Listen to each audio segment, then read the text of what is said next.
Voilà, et on va revoir cette séquence où les brigades de répression de l'action violente sont en première ligne, très mobiles. Ça fait partie de ce qui a donné plus d'efficacité au dispositif de sécurité aujourd'hui? Bien évidemment. Les casseurs étaient redoutés, les casseurs étaient annoncés, et la journée devait être noire, et en fait elle fut grise.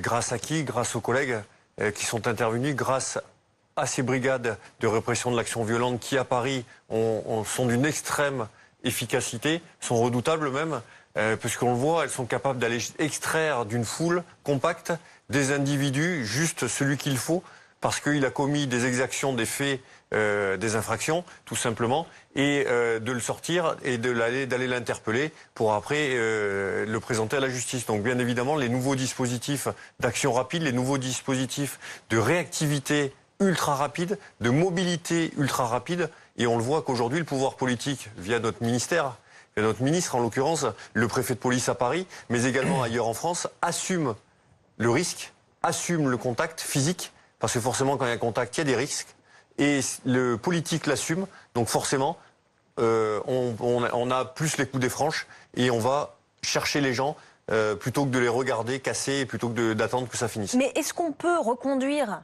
ces dispositifs indéfiniment de samedi en samedi?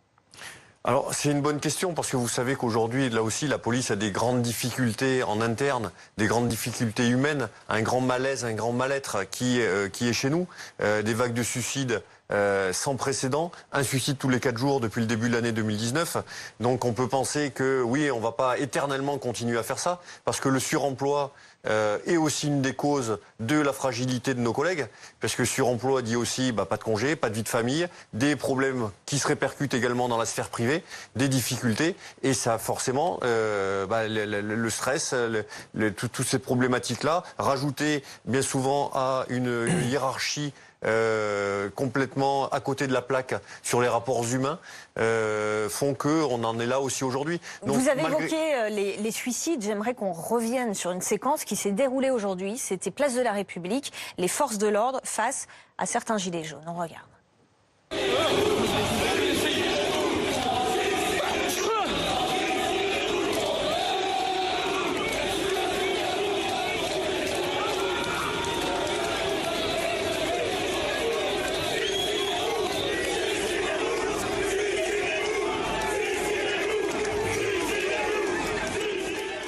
D'abord, votre réaction, David Poulain, en tant que gilet jaune, à ce qui s'est passé?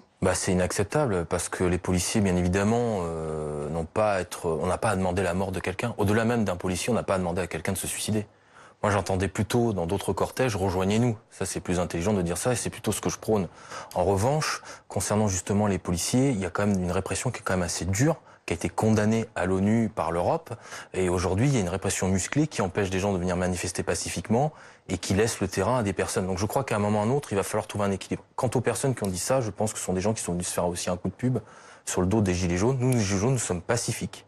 Et nous sommes pour le pouvoir d'achat, on n'est pas contre les polices, bien évidemment, on est contre tout type de violence, y compris celle des policiers, quand elle est condamnable. Votre regard, Florian Civnicki, sur ce qui s'est passé à place de la République? Je me demande quel niveau d'inhumanité, quel niveau de cruauté il faut avoir en soi pour être animé d'un sentiment qui vous pousse à dire ce genre de choses. Je pense que ça ne peut que contribuer à garantir à cette frange radicale des Gilets jaunes le destin des feuilles mortes, c'est-à-dire une inutilité évidente dans le débat public et donc une disparition à court terme.